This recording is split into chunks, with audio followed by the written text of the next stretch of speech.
Assalamualaikum warahmatullahi wabarakatuh. Bismillah walhamdulillah wassalatu wassalamu ala rasulillah Sayyidina maulana Muhammad ibn Abdullah wa ala alihi wa sahbihi wa man walah wa la hawla wa la quwata illa billah. Subhanallah alhamdulillah wa la ilaha illallah Allahu akbar wa la hawla wa la quwata illa billahil aliyil azim. Adada kulli harfin kutiba aw yuktabu abadal abidin wa dahra dahirin. Subhanaka la ilma lana illa ma 'allamtana innaka antal alimul hakim. Nawaina ta'alluma wa ta'lima an-naf'a wal intifa' wa tadhakkura wa tadhkir wal ifadata wal istifadah wal hatha 'ala tamassuki bi kitabillahi wa sunnati rasulih wa du'a'i ila al-huda wa dilala 'ala al-khair ibtigha'a wajhillahi wa mardatihi wa qurbihi wa sawabihi subhanahu wa ta'ala. Ibnu Zabihain, Nabi merupakan putra dari Az-Zabihain. Wa akhrajal Bukhari fil Maghazi 'an al-Bara' ibn 'Azib radhiyallahu anhu anna an-nabiy sallallahu alaihi wasallam qala yauma Hunain ana an-nabiyyu la kadhib ana ibnu Abdul Muttalib. Al-Imam al-Bukhari meriwayatkan di dalam bab Al-Maghazi, dalam bab peperangan Nabi, dari riwayat Al-Bara' bin Azib, sahabat Nabi yang bernama Bara' bin Azib, bahwa Nabi sallallahu alaihi wasallam berkata di hari saat terjadinya perang Hunain, wa yauma Hunainin idza ajabatkum kasratukum falam tughni ankum minallahi syai'a. Ketika terjadi perang Hunain, kaum muslimin dalam kondisi banyak merasa hebat dengan banyaknya jumlah, dan itu tidak memberikan keuntungan apapun, karena yang memberikan kemenangan murni dari Allah Subhanahu wa taala. Lah, di dalam peperangan itu kaum muslimin hampir kalah. Sehingga di antara yang terucap dari Nabi mengatakan anan nabiyyu la kadzib ana ibnu Abdul Muttalib. Aku adalah nabi yang enggak mungkin aku berdusta, dan aku adalah putra Abdul Muttalib. Al-Imam Ibnu Hajar mengatakan wa amma nisbatuhu ila Abdul Muttalib duna abihi Abdullah fa ka'annaha li syuhrati Abdul Muttalib bainan nas.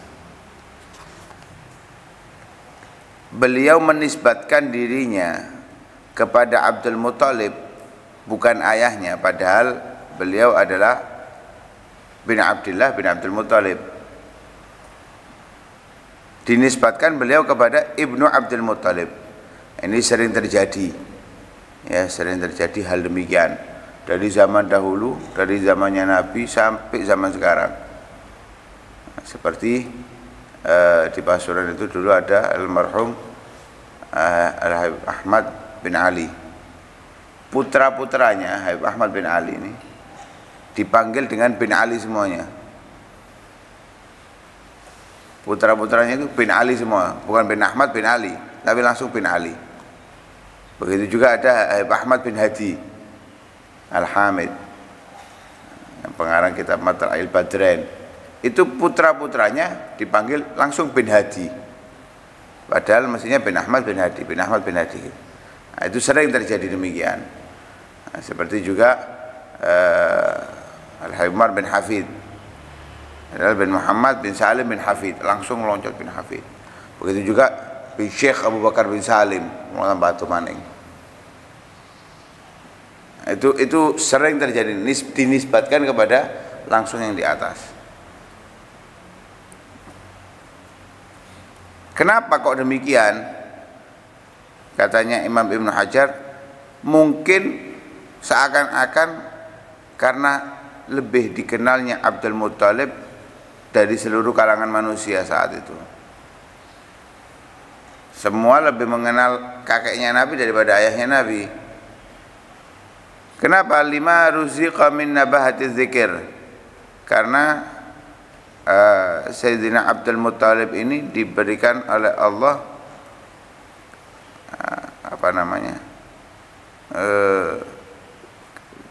lebih dikenal, kemudian tulil umur, panjang usianya, meninggalnya di usia tua. Bi khilafi Abdillah, beda halnya dengan putranya Abdul Muthalib, ayahnya Nabi Sayyidina Abdullah, fa innahu mata syaban, meninggalnya masih muda.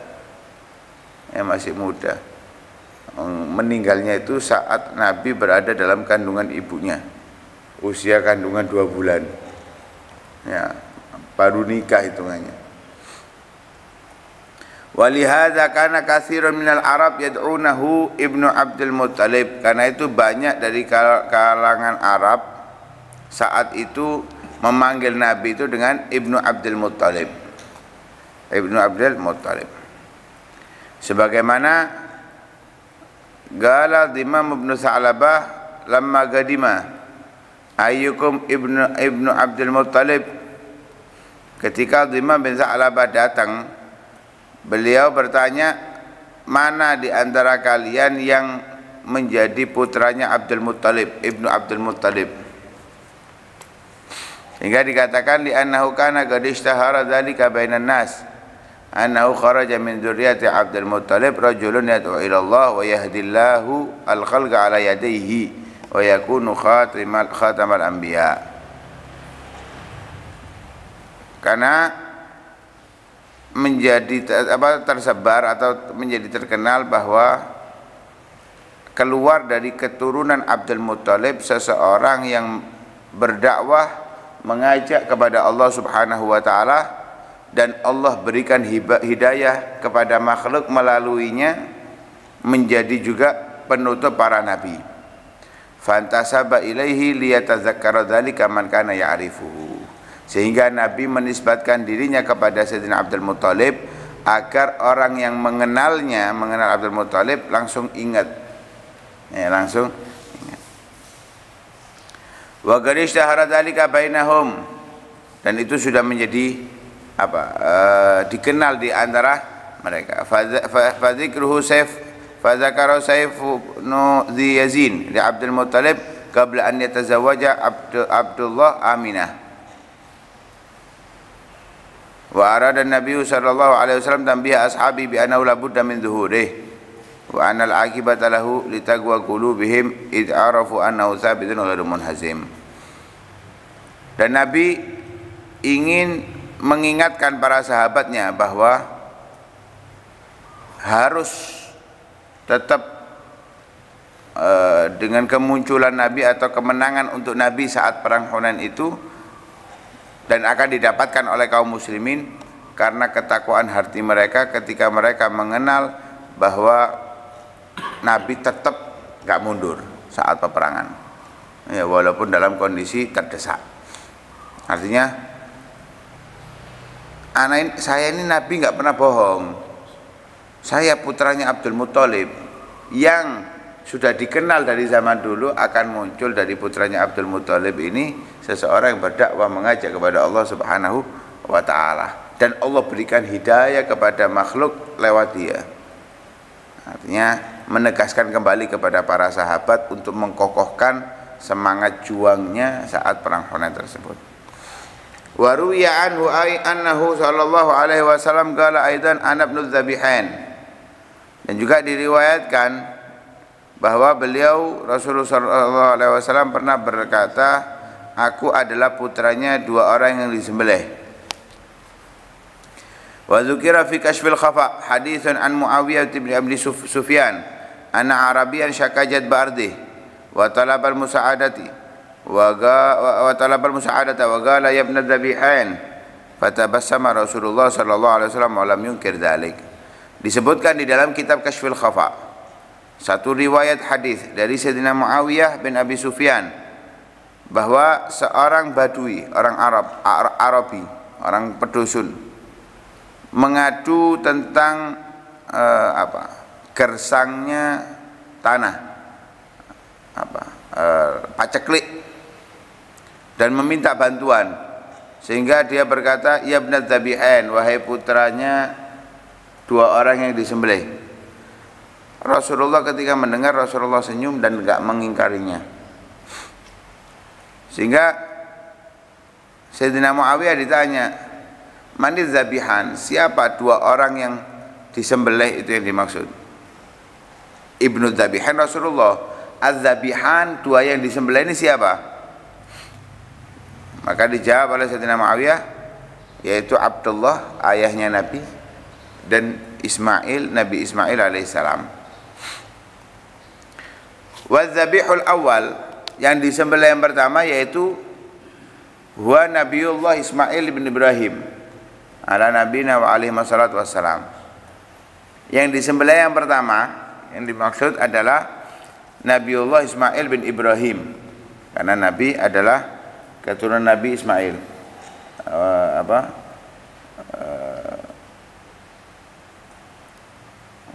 Usulihi adnana fahunaka akif wa'lam birafihi ila Ismail kana lil abi mi'wana. Jadi kita harus hafal nasabnya Nabi itu sampai Adnan. Setelah Adnan ke atas kita harus yakin, nggak harus hafal. Dan nggak mungkin orang bisa menyebutkan kecuali orang yang pendusta, yang menyebutkan nasabnya Nabi sampai Nabi Ismail dari Adnan ke atas itu bohong semuanya. Karena itu tidak diperkenankan. Hanya diyakini Nabi adalah keturunan daripada Ismail bin Ibrahim alaihi wassalam. Sehingga wa yurajjah hadzal qaul ulama katsir wa yurajjih hadzal qaul ulama katsirun minhum Ibnu Taimiyah. Dan banyak dari ulama yang menyatakan bahwa az-zabih dari putranya Nabi Ibrahim itu adalah Sayyidina Nabi Ismail alaihissalam. Di antara para ulama itu adalah Ibnu Taimiyah. Bahkan wa ya'ti bi isyna dalilan ala dzalik. Beliau menyebutkan 20 dalil atas hal itu. Karena memang ada khilaf az-zabih dari putranya Nabi Ibrahim itu apakah Nabi Ismail atau Nabi Ishak. Dari riwayat yang ada, begitu juga dari siyakul kalam yang ada di dalam Al-Quran. Ada yang merujuk bahwa yang dizabih itu adalah Nabi Ishak, ada yang merujuk bahwa yang dizabah itu adalah Nabi Ismail. Wa nulahid idza sa'arana al-ayat allati zakarat qissata waladai Sayyidina Ibrahim Ismail wa Ishaq annal ayat binafsiyah wa siyaga hakamat fil qadiyah bi anna dzabih wa Ismail. Nah, kalau kita perhatikan, bila kita sodorkan semuanya ayat-ayat yang menyebutkan tentang kisah dua putra Nabi Ibrahim, yaitu Nabi Ismail dan Nabi Ishaq, bahwa ayat-ayat tersebut semuanya dan siyakul kalamnya itu menuntut suatu keputusan bahwa yang disembelih adalah Nabi Ismail. Ini menurut pemahaman yang dibawa oleh Syekh Muhammad Abdul Al-Yamani. Beliau mengatakan wanzur ma'i, coba perhatikan.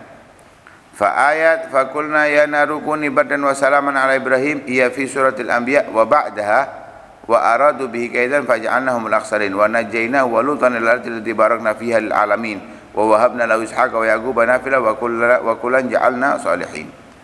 Nah, jadi dari ayat Kulna ya narukuni badan, ketika Nabi Ibrahim itu setelah menghancurkan berhala, kemudian disampaikan bahwa yang menghancurkan itu Nabi Ibrahim. Kemudian terjadi perdebatan di antara Nabi Ibrahim dan Namrud saat itu, bahwa Nabi Ibrahim mengatakan kabiruhum, yang menghancurkan yang besar, karena kapaknya sama Ibrahim ditaruh di balik berhala yang besar. Yang besar nggak dihancurkan, semua dihancurkan, tinggal satu yang besar. Qala kabiruhum, katanya Nabi Ibrahim kabiruhum. Tapi sudah diketahui bahwa itu adalah perbuatan Nabi Ibrahim, sehingga dihukum Nabi Ibrahim ini dilemparkan menggunakan manjanik, ketapel yang besar, untuk dilemparkan ke api yang berkobar besar. Sehingga Allah memerintahkan api itu menjadi dingin dan selamat untuk Nabi Ibrahim. Ya naruku nibardan wa salaman Ibrahim. Coba Allah hanya mengucapkan ya naruku nibardan, Nabi Ibrahim mati kedinginan saat itu. Tapi karena Allah berikan ya naruku nibardan wa salaman ala Ibrahim, sehingga Nabi Ibrahim tidak terluka sama sekali atas api yang berkobar yang sangat besar itu. Di luar panas, hanya Nabi Ibrahim yang merasakan dingin.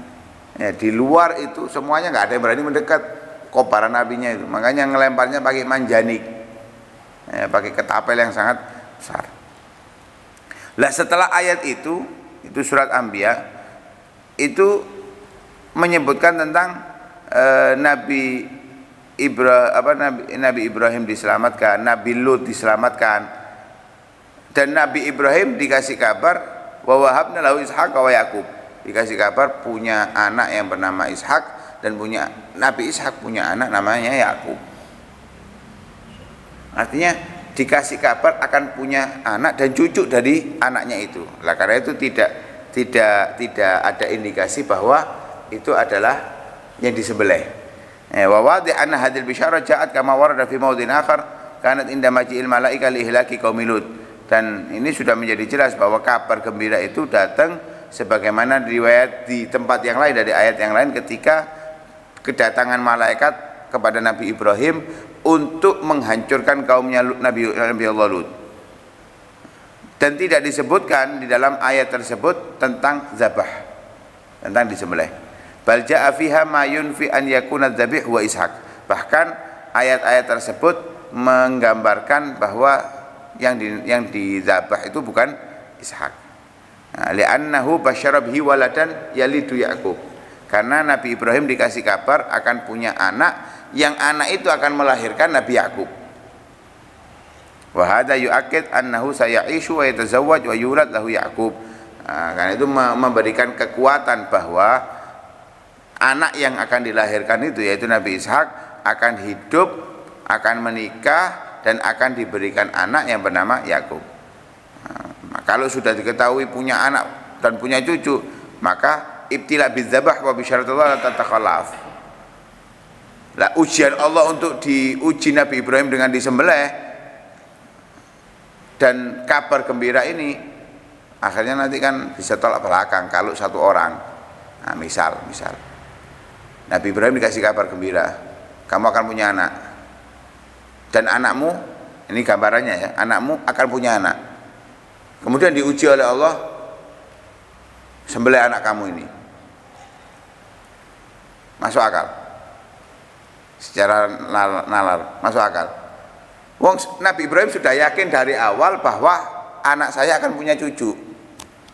Terus diuji oleh Allah untuk disembelih anaknya. Kalau disembelih mati enggak?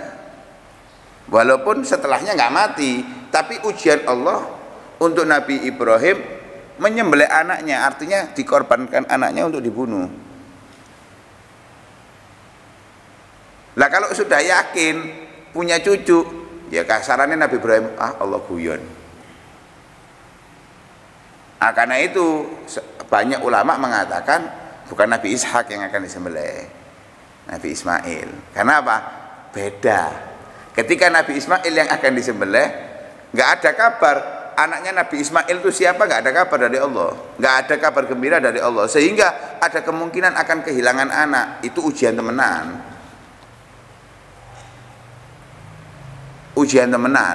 baru betul-betul ujian. Karena itu ada perbincangan antara Nabi Ibrahim dengan putranya, akan disebutkan nanti bagaimana perbincangan antara Nabi Ibrahim dengan Nabi Ismail saat itu ketika akan disembelih. Sampai Nabi Ismail menguatkan, ya abatif al-matumar satajuduni insyaallah minasabirin. Itu akan kita bahas di pertemuan akan insyaallah, wallahu a'lam. Nah, mudah-mudahan Allah kuatkan keimanan kita ya. Allah kuatkan keimanan kita kepada Nabi sallallahu alaihi wasallam sehingga betul-betul apalagi di masa-masa ini akidah kita dijaga oleh Allah Subhanahu wa taala. Selamat keluarga kita, anak-anak kita dari akidah menyimpang. Amin ya rabbal alamin. Sallallahu alaihi wasallam Muhammadin wa ala alihi wasallam. Alhamdulillahirabbil alamin. Hadratul Fatihah.